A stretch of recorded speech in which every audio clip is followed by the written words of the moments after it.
자, 김시장TV가 오늘도 어김없이 돌아왔습니다. 오늘 혹시 새로 오신 분 계시면 구독 버튼 한번 부탁을 드리겠습니다. 자, 요새는 밤에 추우니까 이불 두꺼운 거 덮고 주무시고 채굴 하실 때 알람 맞춰 가시면서 열심히 채굴 하시길 바랍니다. 자, 파이코인 최고의 카페 파이파파에 오늘도 접속을 했습니다. 과연 오늘은 어떤 사연들이 올라와서 인기글 베스트 1, 2, 3를 차지하고 있을지 김시장TV와 함께 알아보도록 하겠습니다. 자, 본격적으로 출발해 보도록 하죠. 다음. 자, 지금 인기글을 눌렀습니다. 조회수가 쭉 나오죠. 한번 봅니다. 2103 닉네임 OA뱅크 4121 제목 파이재단 전화가 왔어요. 무슨 국제전화가 온 건지 함께 보도록 하죠. 방금 파이재단에서 별 볼 일 없는 나에게 전화가 왔네요. 파이홀더에게 무슨 코인을 나눠준다고요. 전화번호 어떻게 알았냐고 하니까 파이재단이니까 알죠 라고 하네요. 말 같지 않아 쓸데없는 짓 말라고 차단했습니다. 주의를 부탁드립니다. 자, 이렇게 보이스 피싱이 온 것 같아요. 다른 분들도 혹시 이렇게 전화가 왔는지 댓글로 민심을 알아보도록 하죠. 파이가 크게 되긴 될 모양이네요. 크크크. 내가 재단에서 전화할 정도로 대단한 사람인 줄. 파이 재단 전화번호가 뭘로 뜨나요? 8213 끝번호. 아, 그냥 010으로 온 건가요 이게? 저도 방금 왔어요. 깜짝 놀람. 전화번호 업자들이 뿌린 것 같아요. 뒷번호 8213. 자, 끝자리가 지금 똑같죠? 다른 분도 이렇게 전화가 온 거 보니까 역시 마케팅 쪽으로 전화번호가 다 털린 것 같아요. 어머, 조심해야겠네요. 해충들입니다. 그런 전화 오면 일단 테스트 파이 10개 보내보라고 하시고 테스트 파이 오면 이제 진짜 파이 10개 보내보라고 하시면 됩니다. 파이 탈취하려고 개수작 부리는 것 같음. 와, 저도 전화 받아보고 싶네요. 제가 전화 드릴까요? 피싱범들은 말귀 못 알아듣는 척 동문서답 속을 뒤집어 놔야 됨. 와우, 해충들이 있는 거 보니 파이 정말 크게 되겠어요. 통화료 10코인 받고 하세요. 국내에도 파이 재단 있는갑다. 파이나라 유튜브 전화번호 보내면 태도 보낸다고 하던데 절대 속지 마세요. 초코파이, 빅파이, 후렌치파이 말고는 모른다고 하세요. 좋은 일에 사용할 테니 우선 100파이 먼저 보내라고 하세요. 파이코인 영상에서 000xxx 여기로 문자 보내라는 유튜버들 전부 그런 사기업체에 번호 팔아먹을 수 있으니 문자 보내지 마세요. 요새 이상한 뭐 이런 유튜브가 많죠. 찾아보면 연관 뭐 이렇게 해갖고 뜨더라고요. 저도 무슨 내용인가 한번 들어가 보면 무슨 전화번호를 알려주면서 뭐를 문자를 보내라 뭐 이렇게 하던데 사기죠, 사기다. 자, 이렇게 다른 분도 이 글쓴이와 같은 사례로 전화 받으신 분이 있는 거 보니까 지금 이런 피싱들이 지금 퍼지고 있는 것 같습니다. 예전에는 이런 게 없었죠. 지금에 와서 이런 게 생기는 거 보면 뭔가 오히려 징조가 좋다고 해야 되나? 그렇게 볼 수도 있겠네요. 자, OA뱅크님이 남겨주신 글이 오늘의 인기글 1등을 차지했습니다. 2등을 만나보러 가보죠. 1694 닉네임 중간자 제목 파이코인 가치 필독. 자, 가치에 대해서 어떻게 또 말씀하시는지 함께 보도록 하죠.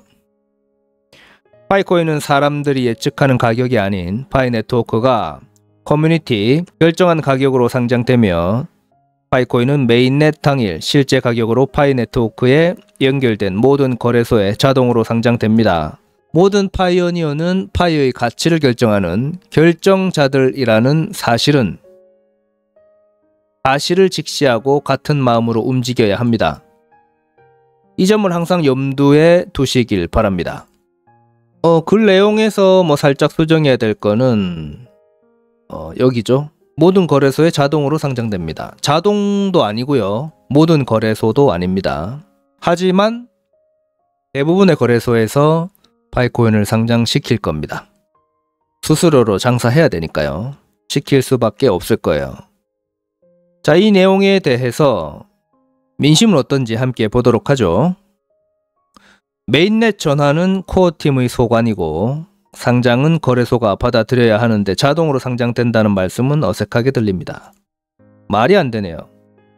다시 말씀드립니다. 오픈 메인넷 후 코어팀에서 거래소 상장에 관여하지 않겠다고 한 내용들은 알고 계시죠? 오픈 메인넷 후 거래소는 생태계나 커뮤니티를 통해 거래를 만들어낼 것입니다. 이걸 이해하시면 제 말뜻을 이해하실 것입니다. 그러면 현재 여러 거래소에서는 우리 파이오니어들처럼 메인넷 전환을 기다리고 있다고 추측할 수 있는데, 물론 대규모 가입자 확보로 인한 거래로 덩치를 키울 수 있는 기회인데 도둑 상장시킨 후오비의 경우를 보면 가능은 하다고 보입니다만, 그 경우는 폐쇄넷 상태와 막연한 메인넷 전환 시기였지만 지금은 목전에 두고 있으니 코어팀의 사전 조율이나 협의가 진행되고 있지 않나 추측해 봅니다. 파이 자체가 거래소일 겁니다. 덩치가 커서요. 맞는 말입니다. 파이 덩치가 너무 큰 걸 생각하면 저도 그럴 가능성이 크다고 생각합니다. 여기서 자동 상장은 도둑 상장일 겁니다. 그렇겠죠. 거래소 생리상 매집을 위해 뽐뿌질 하려고 하겠죠. 그냥 가만히 있으면 중간은 가는데 계속 가만히 계세요. 가만히 있으면 중간 가고 알고 공부하면 선두가 되지요. 어이 거래소들아, 내는 너희들한테 파이 안 준다. 대신 오픈 날짜는 미리 한 달 전에 가르쳐 줄게. 그러니 알아서들 해라. 요거 아닌가요? 팩트 체크 하셨네요. 거의 모든 거래소에 비트코인이 상장되어 있듯이 거의 모든 거래소에 파이코인이 상장되리라. 복잡하니 일단 314달러로 딱 정하면 해결될 텐데요. 파이의 가치라면 이 정도가 적당할 듯 합니다. 저희 상상. 자, 이렇게 많은 분들이 댓글을 남겨주셨습니다. 자, 오픈 메인넷이 열리고 나서 이제 어떻게 거래소들이 반응하는지 보면 알 수 있을 것 같습니다. 중간자님이 남겨주신 글이 오늘의 인기글 2등을 차지했습니다. 3등을 만나보러 가보죠. 1689 닉네임 부루마블. 제목 파이코인의 객관적 가치. 자, 가치가 어느 정도로 매겨졌는지 함께 보도록 하죠. 글이 많네요. 저는 니콜라스라는 사람이 사기꾼이라고 하더라도 정말 천재가 아닌가 생각이 듭니다. 다른 건 몰라도 파이 네트워크라는 방식으로 전 세계 1억 명의 사람들을 하나의 어플로 묶고 하나의 거대 생태계를 만들고 있으니까요. 아마 앞으로의 확장성을 감안할 때 전 세계 인구의 10%, 거의 10억 인구까지도 늘릴 수가 있습니다. 이런 네트워크 방식은 다단계니 뭐니 떠들어도 돈이 나가는 것이 아니기 때문에, 리스크가 발생하는 것이 아니기 때문에 큰 문제가 되지 않습니다. 나중에 니콜라스가 정말 이 10억 명의 거대 생태계 안에서 아마존, 알리바바, 페이스북, 넷플릭스 등 글로벌 회사들이 제휴가 되고 파이코인으로 이들 결제가 된다면 그 파급력은 정말 노벨 경제학상감입니다. 문제는 채굴 방식입니다. 나중에 메인넷이 되어도 많은 투자자들 사이에서 이거 핸드폰으로 채굴한 코인이야 라는 인식, 이미지 때문에 과연 가치 상승이 될까 하는 의구심이 듭니다. 이 인식, 이미지가 별거 아니라고 생각하시겠지만 자본주의에서는 이 포장이 정말 중요하죠. 비트코인이 개당 1억까지 가는 이유가 바로 희소성, 원조, 보안이라는 이미지 때문이지 비트코인이 가진 기능 때문에 그런 것이 아닙니다. 후발 코인 중에 비트코인보다 훨씬 기능이 강화된 코인들이 많습니다. 코인은 그 자체가 화폐 수단이기 때문에 경제적 채산성이 없습니다. 그래서 자체적으로 가치 상승이 어렵습니다. 방법은 비트코인처럼 사람들에게 매력적으로 다가오는 요소가 있어서 그들이 웃돈 주고 매입할 때 가치 상승이 발생합니다. 특히 후진국 개미들이 아니라 주요 선진국 글로벌 부자들한테. 다만 기술적으로 파이코인, 핸드폰 또는 노드, 채굴 방식이 보안에 전혀 문제가 없다면 얘기는 달라지죠. 아직 이 채굴 방식에 대한 기술적 검증이 제대로 이루어지지 않은 게 문제입니다. GPT도 파이코인의 치명적 단점이 이 검증 방식에 대한 의문이라고 답하더라고요. 또 하나는 파이코인이 주로 중진국, 후진국에서 채굴 유통되는 코인이라는 겁니다. 비트코인처럼 글로벌 투자가 부자들에게 매력적이어야 하는데 주로 후진국에서 채굴, 통용되는 코인이라고 하면 그들은 이를 굳이 매수하지 않죠. 대표적 사례가 암만 기능 좋은 신생 코인이 생기더라도 중국인들이 손을 대면 중국 코인이라고 해서 급격하게 가치가 하락하는 경우입니다. 이런 게 해소되지 않으면 파이코인의 가격은 메인넷에 상장하더라도 파이코인 커뮤니티 안에서의 가격으로만 가치가 매겨집니다. 일종의 거대 커뮤니티 안에서의 적립 포인트 가치로 끝날 수도 있습니다. 이럴 경우 니콜라스는 수많은 코인 유저와 커뮤니티로 인해 엄청난 광고 수익을 벌고 끝날 수도 있습니다. 이 경우 니콜라스는 희대의 사기꾼이 되는 거죠. GPT 답변입니다.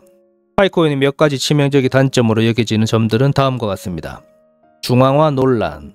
파이네트워크는 다른 블록체인 프로젝트와 달리 중앙화된 구조를 가지고 있습니다. 개발팀이 대부분의 통제권을 가지고 있어 프로젝트의 투명성과 탈중앙화 특성이 부족하다는 비판이 있습니다. 코인의 유동성 부족. 현재 파이코인은 주요 암호화폐 거래소에 상장되지 않았으며 공식적인 가격이 정해지지 않았습니다. 이는 사용자가 파이코인을 현금화하거나 다른 자산으로 전환하는데 어려움을 겪게 만듭니다. 비즈니스 모델의 불명확성. 파이네트워크가 지속가능한 경제적 생태계를 어떻게 구축할 것인지에 대한 구체적인 로드맵이나 사업 모델이 부족하다는 지적이 있습니다. 이는 프로젝트의 장기적인 생존 가능성에 대한 의문을 불러일으킵니다. 보안 우려.